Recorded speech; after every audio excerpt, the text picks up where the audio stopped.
En 1912, el hundimiento del Titanic se llevó consigo la vida de casi 1.500 personas. En julio de 2023 se cobró 5 vidas más.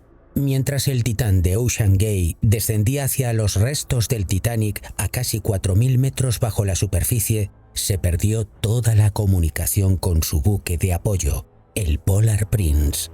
Durante días, nadie supo cuál había sido su destino, mientras un operativo de búsqueda y rescate recorría el Atlántico Norte. Aunque los ocupantes del Polar Prince escucharon lo que más tarde se confirmó que era el sonido de la implosión,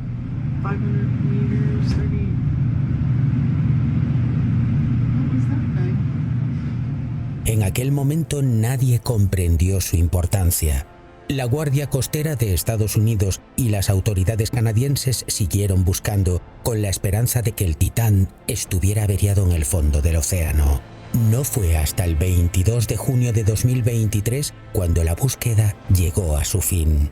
Los restos del Titán fueron localizados a unos 500 metros de la proa del Titanic, confirmando lo que muchos ya temían. El sumergible había sufrido una implosión catastrófica que acabó con la vida de las 5 personas. Entre ellas se encontraba Stockton Rush, fundador y director ejecutivo de OceanGate y el hombre que había diseñado aquel sumergible experimental. 3 años después, en 2026, los investigadores por fin han logrado reconstruir lo que acabó con el sumergible de OceanGate. 3 investigaciones independientes han llegado ahora a la misma conclusión, revelando que la tragedia comenzó un año antes, durante una inmersión de la que todos regresaron con vida.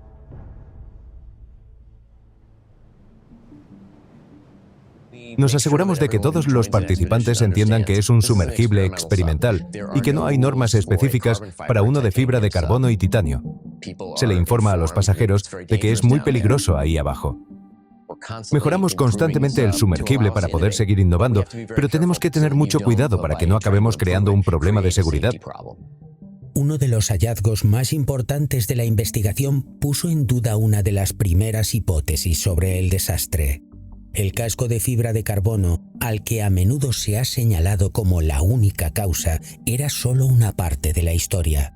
La investigación canadiense concluyó que en condiciones de fabricación ideales se esperaba que el casco de presión del Titán tuviera una vida útil frente a la fatiga estructural considerablemente mayor de la que finalmente alcanzó. Antes de su última inmersión, el sumergible había llegado con éxito hasta el Titanic en 13 expediciones. Su análisis indicó que un casco de presión del mismo diseño, pero sin defectos, podría haber soportado cientos de ciclos de presión adicionales, manteniéndose estructuralmente intacto. Si el diseño en sí era capaz de resistir, ¿qué fue lo que provocó el fallo del Titán? Parte de la respuesta está en la geometría del casco de presión. Un cilindro sometido a una presión externa extrema no distribuye las tensiones de forma tan eficiente como una esfera. La mayor deformación se produce a mitad de camino entre las cúpulas, donde las tensiones de flexión son más elevadas. Una esfera, en cambio, distribuye las cargas de compresión de forma prácticamente uniforme en todas las direcciones, lo que la hace mucho más resistente al colapso. Por eso, prácticamente todos los sumergibles tripulados de aguas profundas que han tenido éxito han utilizado un casco de presión esférico. Desde el batiscafo Trieste, que alcanzó el punto más profundo del planeta en 1960, hasta el Deep Sea Challenger de James Cameron, pasando por los sumergibles utilizados para explorar el Titanic, como el Nautil, Alvin y Mir. OceanGate decidió aún así apostar por un diseño cilíndrico. La razón era en gran medida práctica. Una esfera ofrece una eficiencia estructural excepcional, pero aprovecha peor el espacio interior. Una cabina cilíndrica permitía que 5 personas permanecieran juntas dentro de un único compartimento presurizado, algo que habría sido difícil de conseguir con una esfera de dimensiones similares. Ese espacio interior adicional hacía que el diseño resultara mucho más atractivo para el turismo comercial, ya que permitía a OceanGate transportar a más pasajeros en cada inmersión y ofrecer una experiencia compartida dentro de la cabina. El inconveniente era que el casco de presión se volvía mucho más exigente de diseñar, fabricar e inspeccionar. Ahora bien, un casco de presión cilíndrico no es necesariamente inseguro. Los submarinos militares llevan décadas utilizando estructuras de presión cilíndricas. De hecho, el submarino soviético K-278 Komsomolets todavía ostenta el récord de inmersión más profunda realizada por un submarino de combate operativo, al alcanzar aproximadamente 1020 metros. Sin embargo, ese logro sigue siendo una excepción y no la norma. La mayoría de los submarinos militares modernos operan a profundidades de entre 450 y 600 metros. Incluso la profundidad récord alcanzada por el K-278 era de solo una cuarta parte de la necesaria para llegar hasta el Titanic.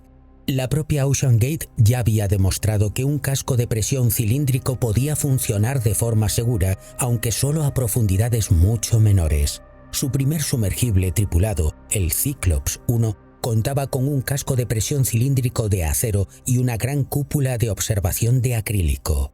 Sin embargo, a diferencia del Titán, el Cyclops 1 estaba certificado para alcanzar unos 500 metros de profundidad, menos de una séptima parte de la profundidad operativa prevista para el Titán. Entonces, ¿por qué OceanGate no construyó simplemente el Titán de acero? La respuesta está en las concesiones que exigía el material.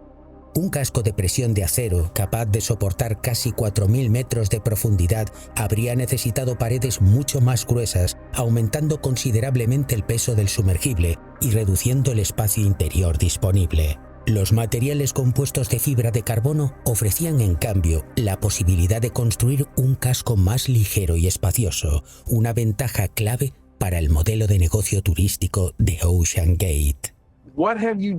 ¿Qué has hecho para asegurarte de que el Titán pueda sobrevivir a un viaje al Titanic?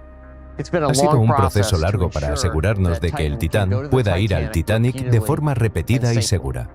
Hemos perfeccionado el proceso para obtener una fibra de carbono de 13 centímetros de grosor extremadamente uniforme. De hecho, la empresa tenía previsto inicialmente fabricar las cúpulas de los extremos del Titán con fibra de carbono, al igual que el casco de presión principal. Llegaron a construir y probar cúpulas de fibra de carbono a escala, pero las pruebas revelaron que fallaban antes de alcanzar la profundidad requerida. Como resultado, OceanGate abandonó el diseño de cúpulas de fibra de carbono y optó por fabricarlas en titanio. Dios mío, ¿qué es esto? Estos resultados son de algunas de nuestras pruebas de presión. Este es un modelo a escala del casco del Titán. Tenemos la sección cilíndrica y las cúpulas, que originalmente pensábamos que podríamos fabricar con fibra de carbono. El diseño original contemplaba utilizar la aleación de titanio de grado 5, más resistente. OceanGate terminó utilizando cúpulas fabricadas con titanio de grado 3. Por separado, ninguna de estas decisiones de diseño garantizaba que el Titán fuera a fallar, pero en conjunto dejaban al sumergible con un margen de tolerancia considerablemente menor frente a defectos de fabricación, daños progresivos y cargas imprevistas que el de los sumergibles convencionales de aguas profundas. Existen organismos de certificación, como el Comité de Recipientes a Presión para Ocupación Humana y el programa SubSafe de la Marina estadounidense. Estos programas cuentan con normas muy exigentes, pero ninguno contemplaba el uso de fibra de carbono. Así que tuvimos que trabajar en ello por nuestra cuenta. Y una de las cosas que aprendí es que cuando estás fuera de lo establecido, es muy difícil saber hasta dónde te has alejado de los límites. Y nosotros estábamos bastante lejos. Los informes de la investigación indican que la fibra de carbono, fabricada correctamente, es uno de los materiales estructurales más resistentes jamás desarrollados, con una relación resistencia-peso excepcional que incluso supera a la del acero. El verdadero desafío está en la forma en que fallan los materiales compuestos. Un casco de fibra de carbono no está formado únicamente por fibras de carbono. Miles de filamentos microscópicos de carbono se mantienen unidos mediante una resina epoxi, encargada de distribuir las cargas entre las fibras, mantenerlas alineadas y dar forma al conjunto. Aunque las fibras de carbono aportan la mayor parte de la resistencia, la resina epoxi es mucho más susceptible a desarrollar microfisuras cuando se somete a cargas repetidas. A medida que estas grietas crecen, las distintas capas del material pueden comenzar a separarse entre sí, un proceso conocido como delaminación.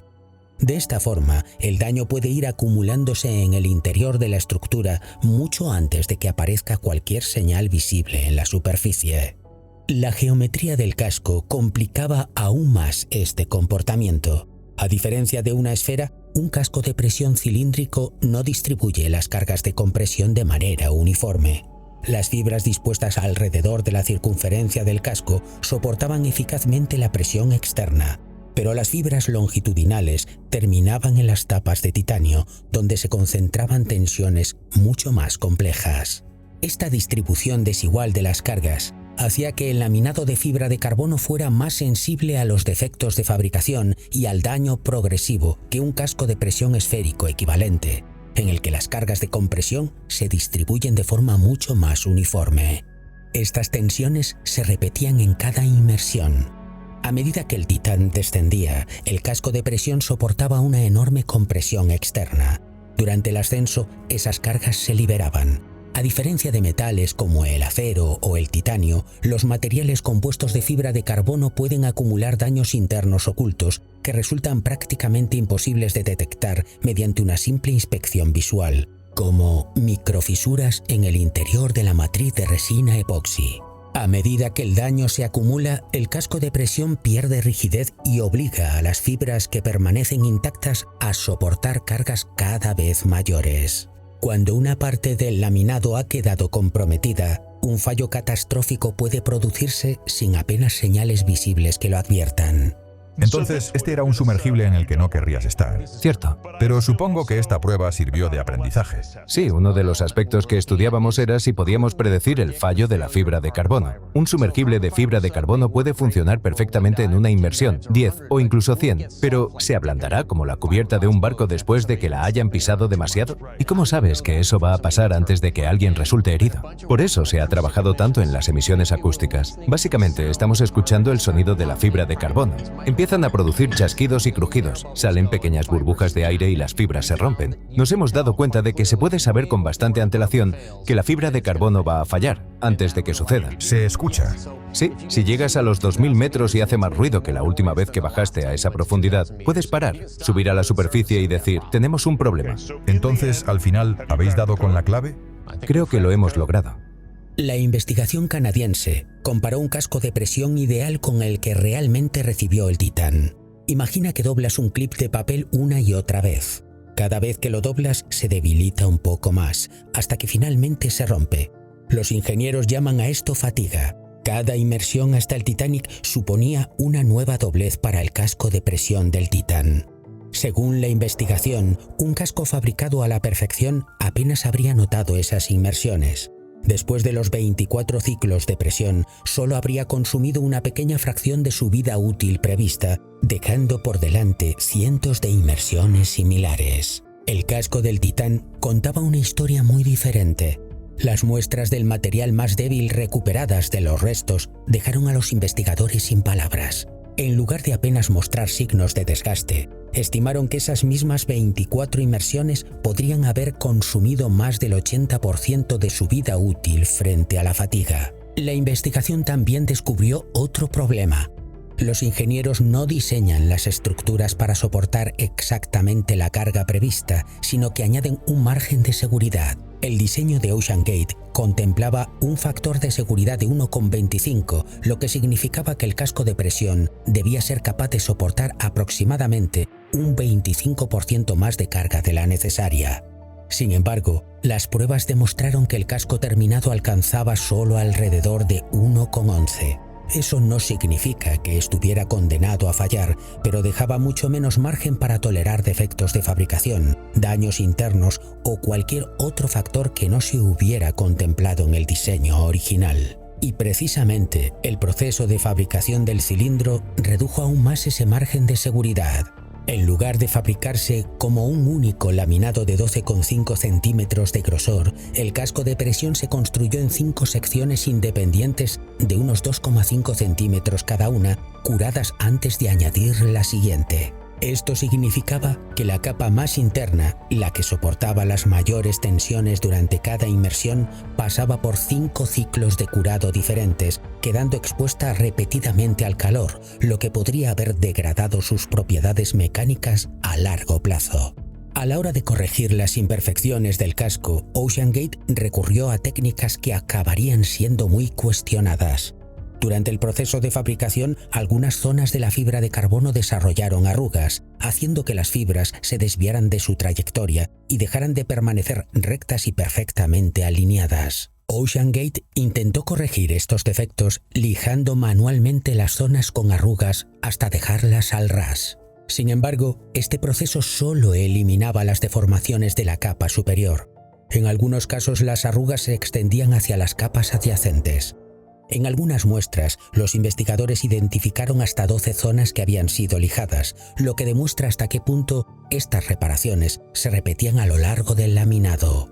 También encontraron numerosos pequeños espacios de aire, conocidos como porosidades, atrapados en el interior de la resina epoxi. De media, estos espacios ocupaban alrededor del 2,7% del volumen del laminado, reduciendo la resistencia general del material compuesto. El aumento del volumen hizo que el casco fuera demasiado grueso para encajar correctamente en los anillos de unión de titanio al terminarse.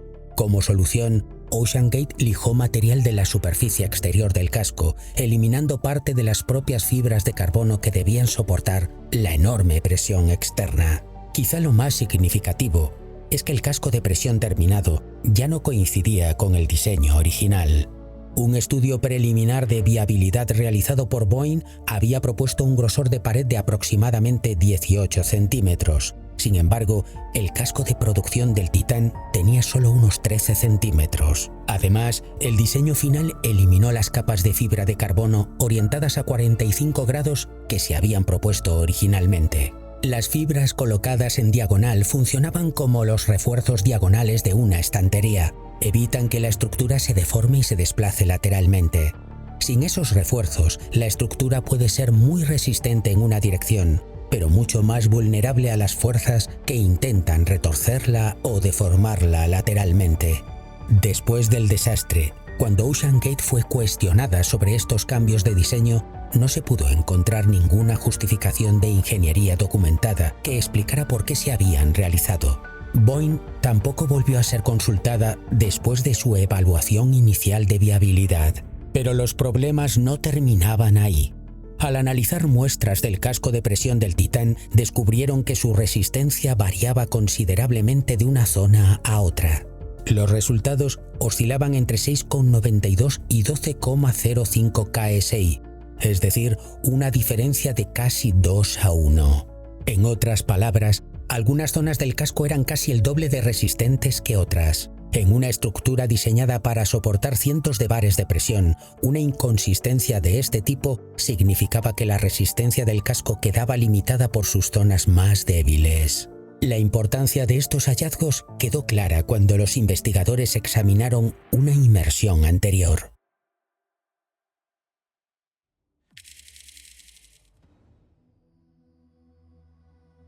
Muy bien, buenos días a todos. Nos dirigimos de nuevo al Titanic.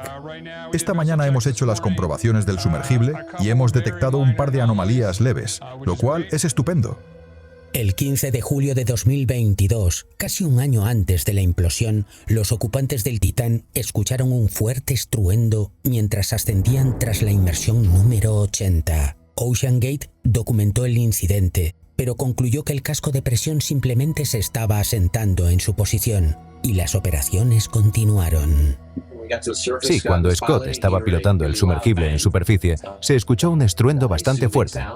No es precisamente un sonido agradable, pero ocurrió en la superficie y, como Paul Henry podrá confirmar, prácticamente todos los sumergibles hacen algún ruido en algún momento.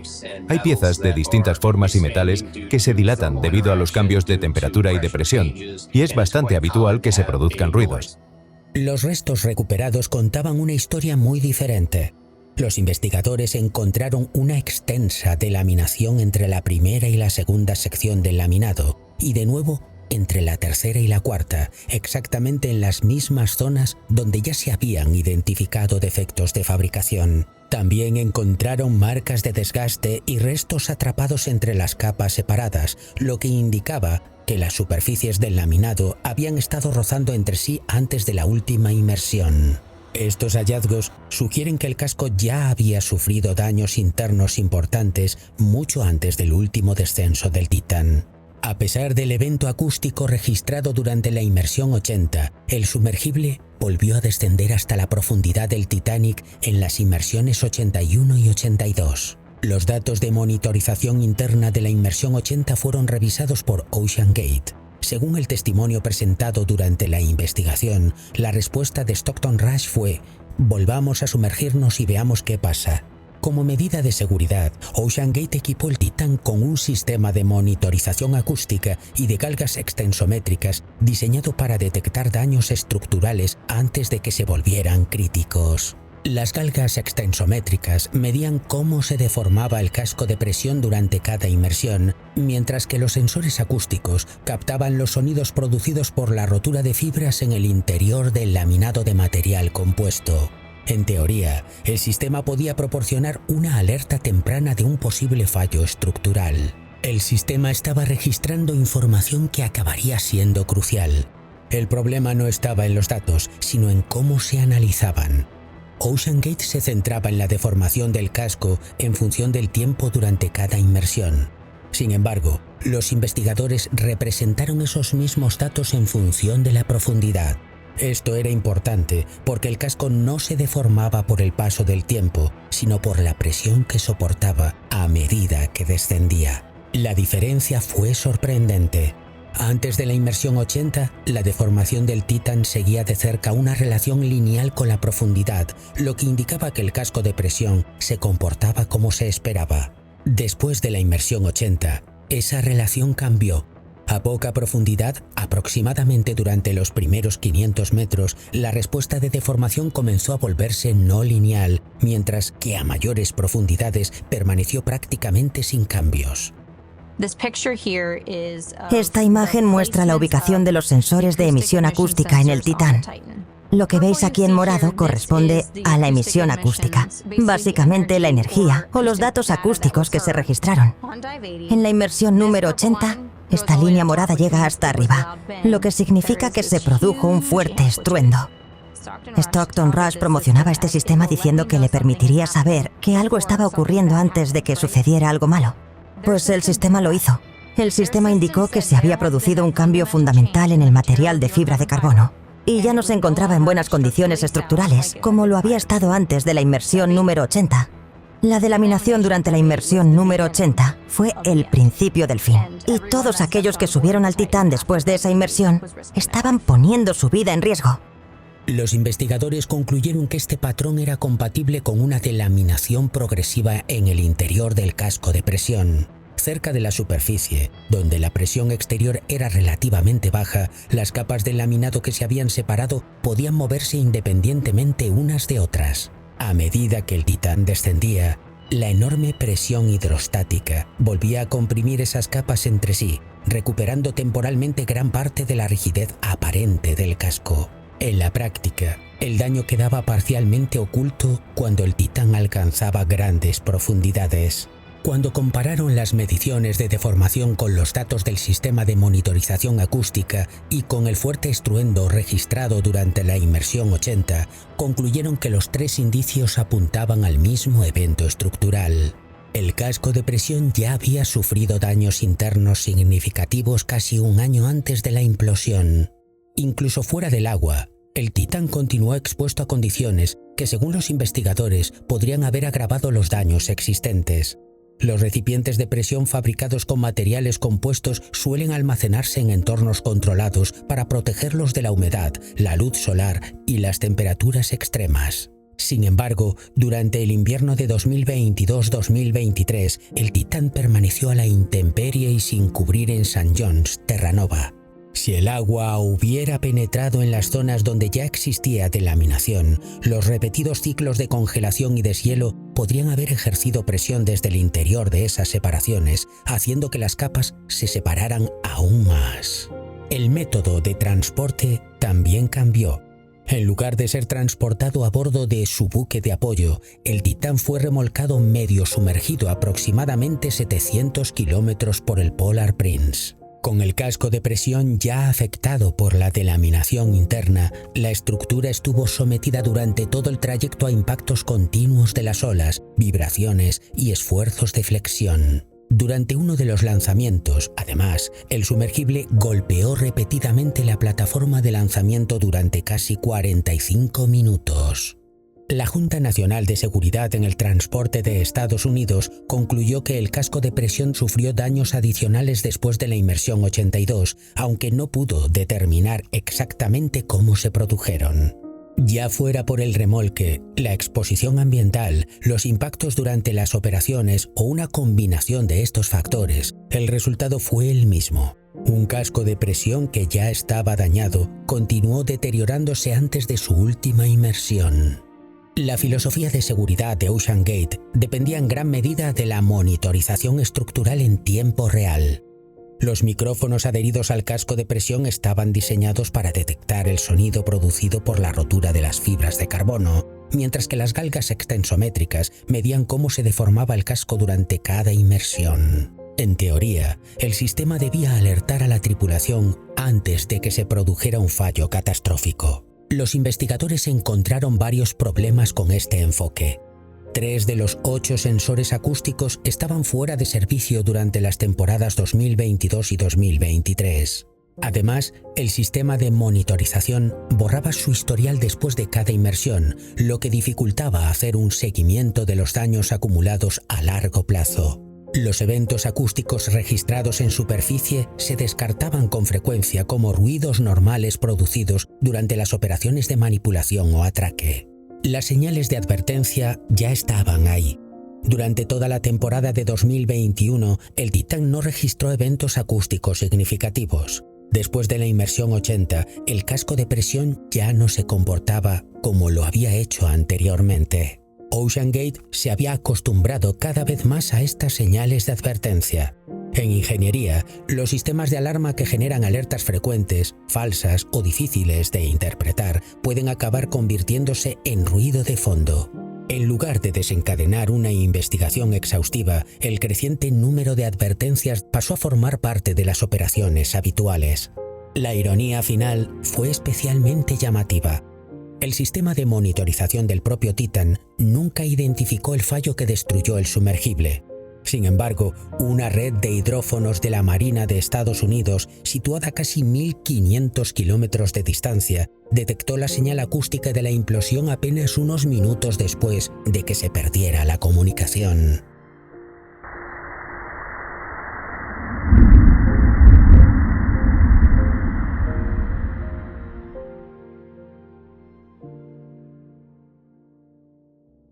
La pérdida del Titán no marcó el final de la exploración tripulada del Titanic. A finales de este año, Triton Submarines tiene previsto regresar a los restos con su nuevo Triton 4000 Abyssal Explorer. Diseñado para transportar a 2 ocupantes hasta profundidades de 4.000 metros, este sumergible adopta un enfoque de ingeniería completamente diferente al de cualquier otro sumergible. En lugar de utilizar acero, titanio o fibra de carbono, el Abyssal Explorer cuenta con un casco de presión esférico completamente transparente, fabricado íntegramente en acrílico.